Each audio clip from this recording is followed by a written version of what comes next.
Joining me now is somebody who's been a host on the show many, many times, and I'm so glad to see her. It's Councilmember Carlina Rivera. She represents District 2 in New York City, which I think covers East Village. I'm reading here: East Village, Gramercy Park, Kips Bay, Lower East Side, Murray Hill, and Rose Hill. Is that all right?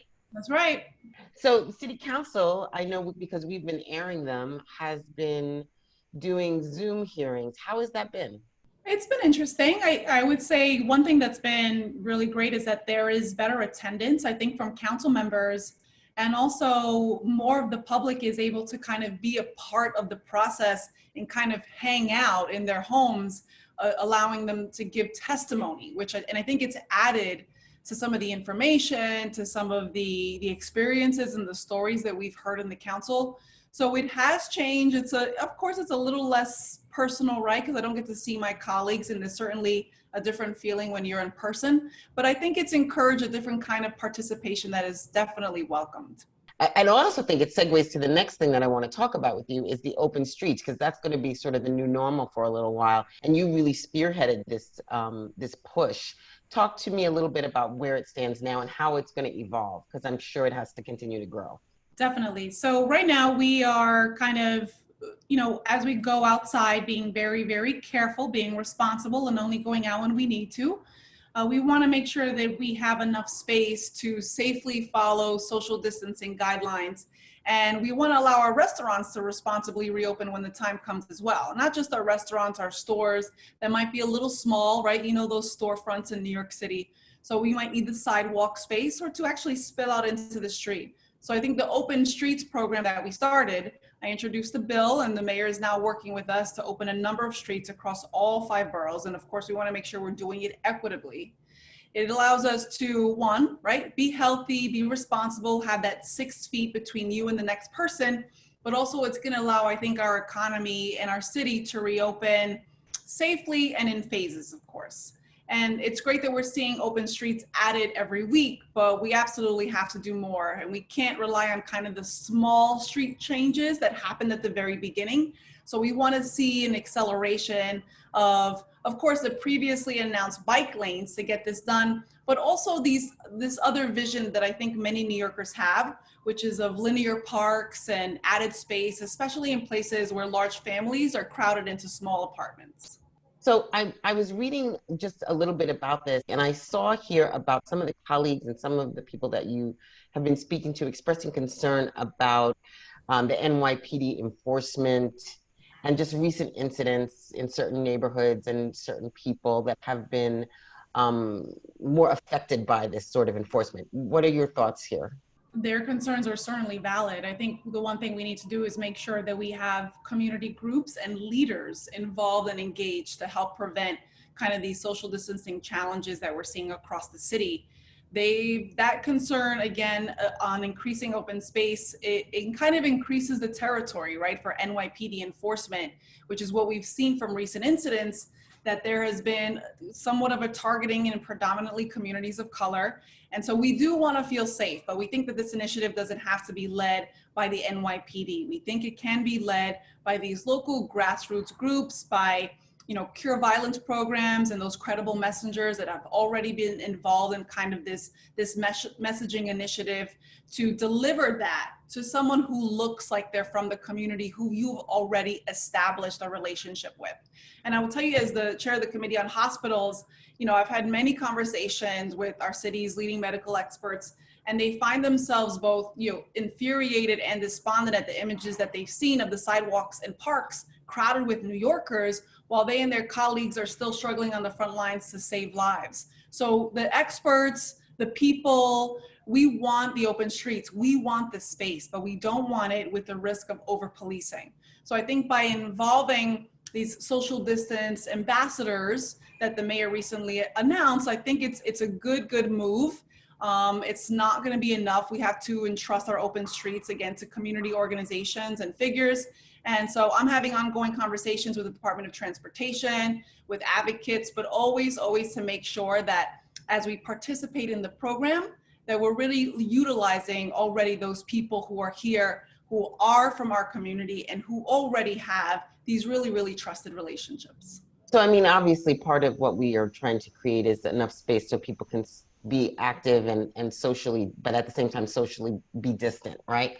And another thing that's important for this is the tracing of this disease and how it's been, um, who's been infected. Can you talk to me a little bit, considering that you're on the committee of hospitals, what that has meant to how you've been working with the committee? Sure. So absolutely, the social distancing is to be healthy, and we're entering these next phases, kind of getting over that peak, that real, tragic time in our city's history where we lost so many New Yorkers. And so we're really focusing now on testing and contact tracing. And earlier this month, the Committee on Hospitals held a joint hearing with the Committee on Health to examine the city's plans for COVID-19 testing and tracing. And so our city's public hospital system, which is called New York City Health and Hospitals, a lot of people call it H&H, they're going to be leading this massive and critical effort. And it's new, actually. Contact tracing is something that's been typically led by the Department of Health and Mental Hygiene. So that's been a little bit controversial. I was very, very disappointed that, you see our two health-related agencies, DOH, Department of Health and Mental Hygiene, and then of course, H&H, they had some infighting exposed in the media during such a critical time for our city. And so what we're afraid of, and why we had a nearly 6-hour-long hearing, which is to get not only these plans on the record, but to really ask why, the administration felt that in the middle of a pandemic was the best time to institute what we feel is a bureaucratic reshuffling, potentially creating new and unnecessary obstacles for what is critical, complicated, and sensitive work of contact tracing. So we're hearing more that they're hiring more people. H&H is still very much involved. And we investigated how this added responsibility could potentially impact how H&H serves the city. So we're still, talking. We hope that the mayor would reconsider that decision, because, when you look at H&H, really their main responsibility should be patient care, whereas Department of Health and Mental Hygiene, it's really looking at public health and populations and communities. So while those roles have been traditional, and for a century and a half, DOH has done it really, really, really well, this change was a little bit alarming, but of course we want to make sure that we're focused on the goal, which is to get the job done and to do the best work possible, and to make sure we're taking care of those communities that we all know have been disproportionately impacted. The New York City budget has to come out, right? It has to be passed by June. And you've been tweeting about it. I've been watching you talk about what needs to happen and the next stimulus, and talk to me a little bit about what you think are the key issues that are going on there and what you've been fighting for. So we are in the middle of budget negotiations now at the City Council, and we always hope to have a handshake. It's kind of the big moment in the press where we reach an agreement with the mayor's office. Right now, we're facing some serious budget cuts. We're looking at Albany, which is, finally reconvening to see if there's something that could be done, because we know that we need help from Albany, but also from the federal government in Washington. And we've seen, these tranches of funding been released with the stimulus bills and these relief packages, but it really isn't enough for what New Yorkers are facing right now. I always go back to 4 basics: healthcare, housing, education, and food. And in New York City, we also have to worry about transportation. But those 4 to me are what we should always, that's like my guiding principles when it comes to the programs and services that I advocate for in the budget. So right now we're looking at billions of dollars in cuts. And it is really, really troubling and alarming. But we're hoping that, working with the governor, working with the mayor, working with Congress, that we can figure out a way to fund what's the most critical in public services and to take care of our neighborhoods. Talking about housing, I'll take them one at a time. The first issue being people being able to pay their rents. And I know there's been a large call for cancel rents, forgive rents, and all that, but we really haven't seen anything come down that would that would implement that. Is there any movement in this area? What are you seeing? Well, there is the cancel rent movement. It's not just right in New York City. It's national. It's kind of all over the world, and people that just are worried about how they're going to make the rent, facing tremendous financial hurdles. And then the money that we saw coming from Washington really left out a large, population of New Yorkers, which is our immigrant community, specifically our undocumented New Yorkers. So many people are just worried about how to put food on the table and of course how to pay rent. So I do support the cancel rent bill that is in Albany right now. There is a version in the Assembly and in the State Senate. I'm hoping that they will go back to discuss it. There are other versions of housing support.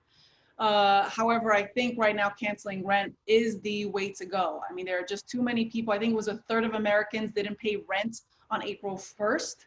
May 1st already passed and we're approaching June 1st.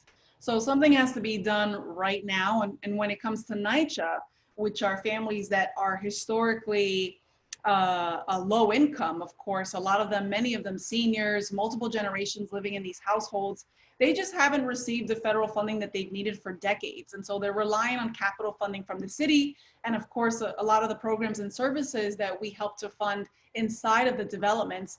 And I'm hoping that we use this opportunity to see how, with all of the hundreds of public housing organizations that came together and said, now is the time to fund our capital needs, that we have the political will and the courage to do that.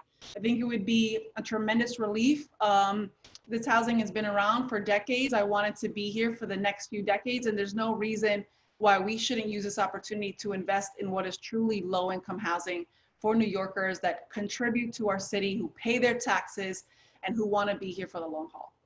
I want to also switch it to small businesses. You recently got a law passed as far as guarantors for small businesses. Not a lot of people have been talking about this. Tell me about this law you just had passed. Sure. So I just passed a bill to temporarily suspend the personal liability clause in commercial leases. Many times when a small business, they open their storefront, their restaurant, their business, they sign a personal liability clause. And right now, this is a disaster, this pandemic that no one saw coming. So we want to make sure that if that operator is forced to walk away from the business, which we hope that with enough support from Washington, that they will get the support, the aid that they need, that if they do have to walk away from their business where they've invested their lives, right, their dreams and countless hours, that their personal assets, their personal finances won't also be at risk. So this is to protect people who were affected by COVID-19, and it's a part of a larger package to also take care of our delivery workers and some of the larger outside, they're called third-party companies like Grubhub and Seamless, who also take a very, very large percentage of profit from our restaurants to provide this service. There's no reason to do that. So this package was to really help our small businesses continue to survive and hopefully bounce back. And so I'm really proud we passed the bill. It was signed by the mayor. And we're also looking at, since we discuss open streets, how to also help restaurants come back. I mean, the restaurant industry is probably the largest employer in New York City. And just think of all the jobs that means. So we want them to come back. And so I think this small business package was certainly a good step in the right direction, right? It wasn't a cure-all, but I'm glad that we got it done. And hopefully there's more work that we could do and more laws that we can pass that help our New York City mom and pops. So I want to talk about something that may not seem like to many is as important as food or small businesses, but the summer youth employment program that got cut from the budget. There has been a lot of advocates that have called for that to be reevaluated, and I wanted to sort of just get your take on it. Sure. Well, so the Summer Youth Employment Program is something that is a program that's really important for our young people. At risk, typically low income, young people of color, many of them, their families are essential workers or on the front line. And so this program has been cut right now by the mayor's office, and we're fighting to restore it fully. If we cannot completely restore the program, we are looking to think of some sort of innovative way to supplement that idea, because for those who are able to kind of retain their internship at some private company, these individuals who historically have had access to opportunity, the young people who are a part of summer youth, they don't really have that access. And so I will tell you, as a young, Latina woman of color growing up in New York City, having that summer job was critical to my family's survival. And so as I hear more and more young people come out to our virtual press conferences and our rallies, and they tell their story about how the one thing they really wanted to do was to help that single parent household, help buy those books for the new school year, that's my story. So this is certainly a priority for me to make sure that, with pools being closed and no beaches and our libraries kind of figuring out what's next, that our young people have something to do and they receive the personal and professional development that they deserve. Thank you so much. Let people know how they can get in touch with your office, even though I know you're not in your office, but how can they reach you? Our office is absolutely available to everyone remotely, though our district office might not be open. We are taking calls, emails, direct messages. You can contact us at District 2, that's DISTRICT, and the number 2 at council.nyc.gov. And you can always follow me on Facebook, Instagram, or Twitter. I also respond that way. And please just let us know how we can be of service to you. Thank you so much, Councilmember Rivera. Thank you. Thank you so much for having me.